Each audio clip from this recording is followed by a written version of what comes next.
అక్కినేని నాగేశ్వరరావు నట జీవితంలో మరపురాని సినిమాలు ఎన్నో. వాటిల్లో ప్రేమ్నగర్ మూవీకి ప్రత్యేక ఫ్యాన్ బేస్ ఉంది.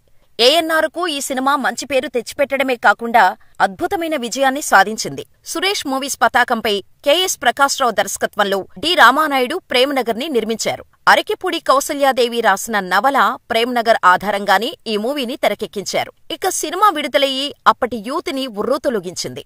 సినిమా ఘన విజయంతో ఏఎన్నార్ మరోసారి నవలా నాయకుడు అన్న టైటిల్ ను నిలుపుకున్నారు. అయితే ఈ సినిమా టైంలో హీరోయిన్ వాణిశ్రీపై ప్రొడ్యూసర్ డి రామానాయుడు కోపడ్డారు. చివరికి పందెం గెలిచి సినిమాను సూపర్ హిట్ చేసుకున్నారు రామానాయుడు. ఇంతకీ ఆయనెందుకు కోపడ్డారు, ఆ పందెమేంటి వంటి అలనాటి ముచ్చట్లు నేటి వీడియోలో చూసేద్దాం. కొన్నాళ్లు రామానాయుడు ప్రొడ్యూస్ చేసిన సినిమాలు ఏవీ అంతగా ఆడలేదు. వరుస ఫ్లాపులతో నిండా అప్పులైపోయారు. దీంతో ఇండస్ట్రీలో ఉండాలా వద్దా అన్న సందిగ్ధంలో పడ్డారు నాయుడు. ఆ టైంలోనే ప్రేమనగర్ నవల ప్రస్తావన వచ్చింది. దానిని చదివిన రామానాయుడుకు అందులో సినిమాకు కావాల్సిన అన్ని అంశాలు పుష్కలంగా ఉన్నాయనిపించింది. ఈ విషయాన్ని తన స్త్రీజన్మ దర్శకులు కెఎస్ ప్రకాశ్రావుతో చర్చించారు. ఆయన కూడా సరేనని అందులో ఏఎన్నార్ ను హీరోగా, వాణిశ్రీని హీరోయిన్ గా ఎంచుకున్నారు. ఈ సినిమా కూడా ఆడకపోతే చిత్ర నిర్మాణానికి ఫుల్ స్టాప్ పెట్టేసి పొలం పనులు చూసుకుందామని నిర్ణయానికి వచ్చేసిన రామానాయుడుని నిర్మాతగా నిలబెట్టడమే కాకుండా తెలుగు సహా తమిళ, హిందీ భాషల్లో కూడా తీసే ధైర్యాన్ని, విజయాన్ని ఇచ్చిన సినిమా ప్రేమ్నగర్. ఈ సినిమా కూడా సురేష్ మూవీస్ పతాకంపైనే తెరకెక్కింది. సినిమా అనూహ్య విజయం సాధించడంతో రామానాయుడు ఇక సినిమా రంగంలోనే కొనసాగారు. ఇక కథ విషయానికి వస్తే, కళ్యాణ్ అనే జమీందారు కొడుకు వ్యసనపరుడు. అతనికి తల్లి, అన్న ఉంటారు. లత అనే అమ్మాయి కళ్యాణ్కు తొలుత విమానంలో ఎయిర్ హోస్టెస్ గా తారసపడుతుంది. తన కుటుంబ పరిస్థితులు కారణంగా కళ్యాణ్ వద్ద సెక్రటరీగా ఉద్యోగంలో చేరుతుంది లత. ఆమె తన బాస్ కళ్యాణ్లోని దుర్గణాలను దూరం చేస్తూ సన్మార్గం వైపు నడిపిస్తోంది. అది కళ్యాణ్ అన్న కేశవవర్మకు నచ్చదు. ఓ పథకం ప్రకారం లతపై నేరం మోపుతాడు కేశవవర్మ. కళ్యాణ్ నమ్మకపోయినా పొరపాటున ఆ పని ఎందుకు చేశావంటూ ప్రశ్నిస్తాడు కళ్యాణ్. దాంతో అభిమానం దెబ్బతిన్న లత అతని వద్ద పనిచేయటం మానుకుంటోంది. ఆమెను ప్రేమించి ఆమె కోసం ప్రేమనగర్ నిర్మించిన కళ్యాణ్ పిచ్చివాడవుతాడు. ఆమెకు వేరే వ్యక్తితో పెళ్లి జరుగుతోందని తెలిసి వెళ్లి దీవిస్తాడు. విషం తాగి మరణించాలనుకుంటాడు. అయితే కళ్యాణ్ తల్లి వెళ్లి లతను తీసుకువస్తుంది. ఆమె రాకతోనూ సమయానికి వైద్యులు కాపాడటం వల్ల కళ్యాణ్ బ్రతుకుతాడు. కథ సుఖాంతమవుతుంది. కళ్యాణ్ పాత్రలో ఏఎన్నార్, లతా పాత్రలో వాణిశ్రీలను తప్పితే మరొకరిని ఊహించుకోలేము అన్నంతగా జీవించేశారు. ఇక ఈ సినిమాలో వాణిశ్రీ కట్టిన చీరలను చూడటం కోసం అప్పట్లో మహిళలు థియేటర్స్ కు ఎగబడేవారు. ఆ చీరకట్టు, ఆమె వేసుకున్న బ్లౌజ్ మోడల్స్ అప్పట్లో పెద్ద ట్రెండ్ సెట్ చేశాయి. ఇక ఈ సినిమాలో కథ ఎంత బలంగా ఉంటుందో పాటలు కూడా అంతే ప్రాణం పోశాయి ఈ సినిమాకు. ఈ సినిమాలోని పాటలన్నీ హిట్టే. ఆత్రేయ సాహిత్యం, కెవి మహదేవన్ సంగీతం పోటీ పడ్డాయనే చెప్పాలి. ఆత్రేయ పాటలు అంటేనే కాస్త మసాలా ఎక్కువగా ఉంటుంది. వాటికి మరింత ఘాటు జోడించిన పాట లే లే లే నా రాజా నువ్వు లేవనంటావా నన్ను లేపమంటావా పాట. ఘంటసాల, ఎల్ఆర్ ఈశ్వరి పాడిన ఈ పాటను సినిమాలో అక్కినేని, జ్యోతిలక్ష్మిపై చిత్రీకరించారు. ఆ రోజుల్లో ఈ పాట విన్నవారంతా హవ్వా, నాగేశ్వరరావు సినిమాలో ఇలాంటి పాట అని విమర్శించారు. అయితే పైకి అలా తిట్టినా థియేటరుకు వెళ్లి ఈ పాట కాగానే గుట్టుచప్పుడు కాకుండా బయటకు వచ్చినవారు ఎందరో. అయితే ఈ పాట చిత్రీకరణ వెనుక ఆసక్తికరమైన సంఘటన జరిగింది. అదేంటంటే, ఒకరోజు సెట్లో వాణిశ్రీ ఈ పాట వింటున్నారు. అప్పటికీ నాగేశ్వరరావు సెట్కు రాలేదు. విన్న తర్వాత నాగేశ్వరరావు గారు ఈ పాట విన్నారా అని అడిగారు వాణిశ్రీ. ఇంకా లేదు, ఇప్పుడు ఆయనకు వినిపించాలి, నీకు ఎలా ఉంది అని అడిగారు రామానాయుడు. నాదేముందులేండి, నాగేశ్వరరావు గారి ఈ పాట వింటే మాత్రం ఒప్పుకోరు అంటూ తన అభిప్రాయం చెప్పారు వాణిశ్రీ.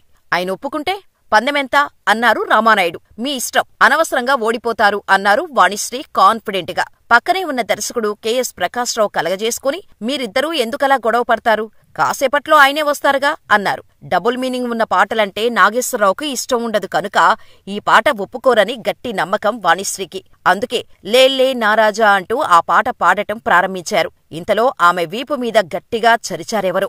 ఉలిక్కిపడి వెనక్కి తిరిగి చూశారు నాగేశ్వరరావు. వెంటనే వాణిశ్రీ లేచి నిలబడి నమస్కారమండి అన్నారు. ఆయన ప్రతి నమస్కారం చేసి ఏ సినిమాలోది ఈ పాట తల్లి అని అడిగారు. తన పక్కనే ఉన్న రామానాయుడు ప్రకాశ్రావు వంక ఓరగా చూస్తూ పాట ఎలా ఉంది సార్ అనడిగారు వాణిశ్రీ. నా మొఖంలా ఉంది, ఇంకెప్పుడు ఈ పాట నా ఎదుట పాడకు అని సీరియస్ గా చెప్పారు నాగేశ్వరరావు. సార్, ఈ పాట ఎందులోదో తెలుసా, మీరు నేను కలిసి నటిస్తున్న ప్రేమనగర్ చిత్రంలోనిది అని మెల్లగా చెప్పారు వాణిశ్రీ. నాగేశ్వరరావు షాకు తిని నిజమా అన్నట్టు రామానాయుడు ప్రకాశ్రావు వైపు చూశారు. వాళ్లు సమాధానం చెప్పేలోగే అవునండి, ఈ పిక్చర్లోదే. మీరు జ్యోతిలక్ష్మి పాడతారట అని చెప్పారు వాణిశ్రీ. ఆ మాట వినగానే అక్కినేని ముఖంలో రంగులు మారాయి. ఆయనకు ఆశ్చర్యం, కోపం ఒకేసారి వచ్చినట్టు మిగిలిన ముగ్గురికీ అర్థమైంది. నాన్సెన్స్! నేను చచ్చినా ఇలాంటి పని చెయ్యను అన్నారు. అంతే, రామానాయుడు గుండెల్లో రాయి పడింది. ఇక ఈ సినిమా కూడా ఫట్టవుతుంది, తట్టాబుట్టా సర్దేసుకోవాల్సిందే అని ఫిక్స్ అయిపోయారు. ఇంతలో షాట్ రెడీ అంటూ పిలుపు రావటంతో నాగేశ్వరరావు సెట్లోకి వెళ్లారు. ఆయన అటు వెళ్లగానే రామానాయుడు వాణిశ్రీ మీద మండిపడ్డారు. అసలు ఆ పాట నిన్నెవరు పాడమన్నారు? కామ్గా కూర్చోవచ్చుగా అని. ఆయన అలా అనేసరికి వాణిశ్రీకి భయం వేసింది.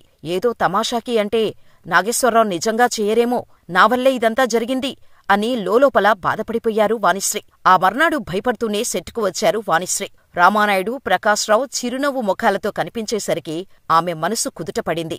ఏం హీరోయిను, హీరో ఒప్పుకున్నారు, పందెంలో నువ్వు ఓడిపోయావు అన్నారు ప్రకాశ్రావు. దాంతో ఆమె మనసు కుదుటపడింది. కాని ఆయన ఎలా ఒప్పుకున్నారా అనే అనుమానం వాణిశ్రీని వదల్లేదు. నాగేశ్వరరావు ఒంటరిగా దొరికినప్పుడు ఆయన్నే అడిగేశారు. అక్కినేని చిరునవ్వు నవ్వి, నాకిష్టం లేదు కాని డైరెక్టర్ గారు కళ్యాణ్ క్యారెక్టర్ గురించి చెప్పి ఆ పాట ఉంటే బాగుంటుంది అన్నారు. తీసిన తర్వాత బాగోలేకపోతే క్యాన్సిల్ చేద్దామన్నారు. దర్శకుడు చెప్పింది వినాలి కనుక కాదనలేకపోయాను అని చెప్పారు.